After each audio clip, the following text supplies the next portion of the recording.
My name is Estelle and I'm an artist working primarily with textiles and feathers. My artistic practice explores the intersection between humanity, animals and also the Anthropocene. I focus my gaze on the relationship we have with the natural world and the landscape we inhabit. My aim is to create thought-provoking works that not only bring attention to the environmental issues, but also evoke a sense of tenderness and connection. I strive to highlight the beauty of imperfection and the stories held by objects and materials that are often overlooked. I found a lot of my materials in the street or also in the flea markets. And regarding the feathers that I use, it's very important to precise that I work with reclaimed pillow. So just to have an idea, in one pillow you can find between 2 and 3 kilos of feathers. So it's very big quantity to work with. Sustainability is at the core of my practice. I exclusively work with upcycled material, such as secondhand pillows, but also textile and feathers. I found the feathers or in the pillows that are mostly gauze and duck, but also in the streets. Here in Brussels, we have, like in Barcelona, a lot of parakeet and pigeon in the city. So yes, I found a lot of feathers in the park or also in the street, and I pick them. Then I collect and then I sort them by size, by colors, and by range of size. By giving new life to discard or under-evaluate materials, I aim to change our consumerist habits. I also like to show the creative potential of what is typically considered as waste for most of people. I think my work reflects a philosophy of mindful consumption and also seeks to inspire others to rethink their relationship with materials and also their environments. I think it's very important to open the eyes of the people that are looking at your work, and if they can just rethink the way we are living and coexisting with birds in the city. I think it's very important for me. I think when you are using upcycled and found object, you need to have like a library of all the things you are sorting. So in my case, it's mostly feathers, but also objects. I really like wood objects. I don't really use plastic in my practice because I really like the way those materials are related to the natural world and also the landscape. For example, here I will show you some materials that I found at the beach or in the city. Here, for example, this one is a wood part of a tree that I found at Barcelona while I was walking at the beach. So I think what inspired me here is really the shape of the material and also the texture that is very like different shade of brown and gray, and you also see the salt effects on the material. Here I have a small collection of feathers, because exotic feathers, because one of my friends had a parrot as a pet.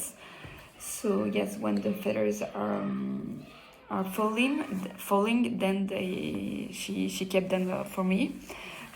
Here is a good example of things you can do with pigeon feathers.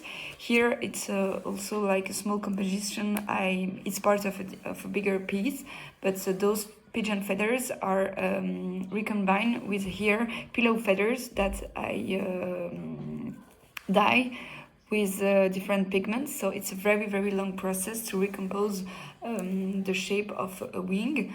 But yes, it's very exciting when you see that the material that you have found are finally finding their right place in a project. So yes, it happens that I have a lot of material that I don't use during a lot of times, but then suddenly I have an idea and then I use them. So I think the texture, the imperfection, the faded colors, that's what inspired me and what I use in my composition for my works. I also create very monochromatic or soft-toned pieces. That's for me, it's really the way that I can emphasize the sense of calm and reflection. So yes, I found and integrate a lot of objects by deconstructing them and reconfiguring them into new forms. And I really like to juxtapose different ideas with the different objects that I found. About the technique I use, as I said earlier, I only work with feathers found in discarded and disclaimed pillow. So in the pillow you can have a down it's most like this. So it's very volatile and very very soft. You can't really transform it. Actually, it's very complex. And then you also have feathers like this. Those ones are easier for me to work because you can transform them, you can cut them, you can partially take off some barb of the feather. So the material is very different. And on the other side, I also have the feathers that I found in the street, like pigeons or also parakeets. Here the process is different because I sort all the feathers by size and by side of the body of the bird, if they are on the left or on the right side. Then I recut them to give them a nice shape. And then I also work with a lot of dyeing ink. Sometimes I can also use those pro markers. It's also very nice to give a bit some different touch of different colors. And the material I use, I always use these 3 different tools. To be honest, they don't really have evolved a lot since the beginning of this practice. And everything is glued.